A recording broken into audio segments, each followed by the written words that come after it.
All right, fans of music, welcome back. It's Dave. It's the Real Music Observer. I'm observing real music in real time for real people, just like you right there, and yours truly right here.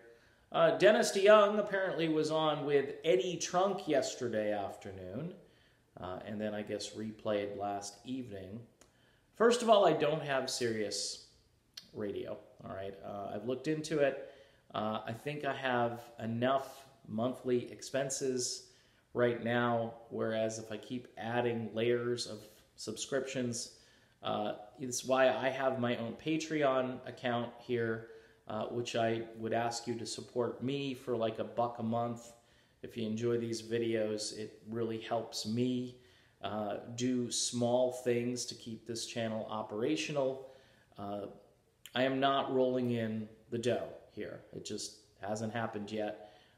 Yes, the channel is over 11,000 subscribers, but compared to large corporate entities like Sirius, who pretty much have taken over a lot of things, and terrestrial radio is dying because, number one, there are a lot of choices out there, and number two, a lot of these radio stations have become lifeless MP3 players with commercials and the occasional weather report, and all this stuff can just be uploaded quickly, and then you hit the start button and it'll just keep playing until you turn it off, which again, technology is a good thing in some ways and it's a curse in some other areas.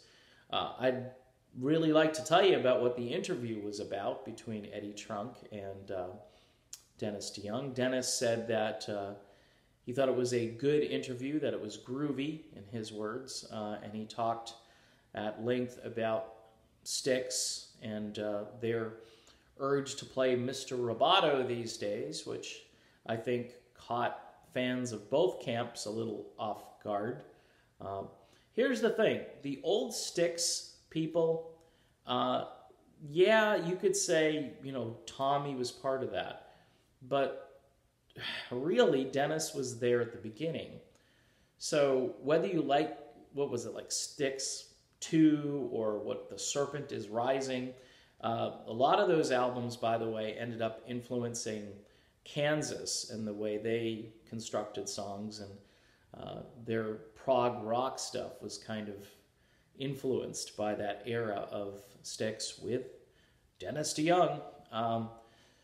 There are a lot of pieces to this puzzle for Styx fans, for Dennis DeYoung fans, and for Tommy Shaw and JY fans. It would have been great to hear this interview. I didn't hear it. Somebody will probably upload it to YouTube. I'm not sure it will stay uploaded, but the information here, again, as Tom Petty used to sing about, the late, great Tom Petty, is why should I pay for something that I used to get for free? That's my idea about Sirius. Everybody tells me, oh, if you like blues, you should listen to this blues channel they have. And it sounds great, but I'm more excited about like Class X Radio introducing their new channel Escape, which anybody can listen to. And because here's the deal. If we're going to get this thing back, if we're going to get melodic rock music back as something that is a staple of music, where bands are excited to release albums and where record labels can turn a profit selling this music, then the exposure of this music has to go all over. It can't be in a little cloistered country club environment where you pay this subscription, you drive around in your Cadillac Escalade, you play, a couple rounds of golf, then you turn it on when you get back in and, ooh, it's Eddie Trunk and Dennis DeYoung.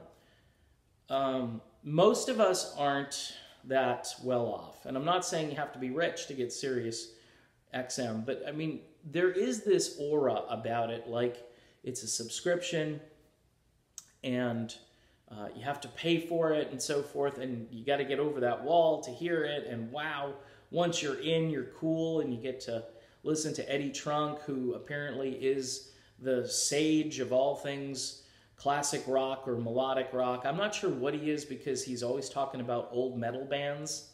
And I think we need somebody in the industry who can talk about new music as well. And not just Ghost, by the way. All of a sudden, the band Ghost is now acceptable. Every website's talking about their prequel album, and I'm just dumbfounded. First of all, why Ghost, and why not, 100 other Swedish bands or bands from Denmark? Or because Ghost is a good band, it's an interesting band. Some would even say they're not really melodic hard rock, they're just kind of quirky and proggy and artsy, and yeah, they compose really good songs. I like them, but I'm just curious as to why they were let through. And everybody, and supposedly their album is going to debut really high on the Billboard charts, where there are friends of mine, like groups like Perfect Plan, who released this masterwork of an album a few weeks back, and crickets, nothing, just bizarre. And by the way, that's traditional melodic rock in the vein of Toto and Foreigner and Journey and the stuff that we all love. So again, this whole corporate thing can be very irritating, and I know this video is kind of all over the map, but if you followed me and you understand what I've been talking about lately, this whole Dennis DeYoung thing, it's important to me. I want to get the information and I want to be able to comment on it. But until we can get together and believe in music again, the kind of music that for, 40 years or so, from the mid-1950s up until the early 1990s, there was a what I would call a common thread that went through it all.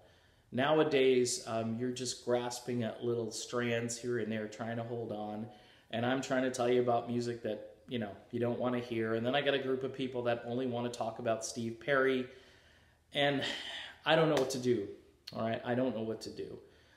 My heart is in promoting new music and talking about maybe some classic bands and what they're going through, but it can't be about just one thing. I know I could just change this to like the Steve Perry channel, and I'd probably be more successful, but it's not going to happen. So there you go, a video, kind of a Seinfeld-ish video, and I apologize for that, but in the end, maybe I'll get this information later and give it to you. All right. See you then.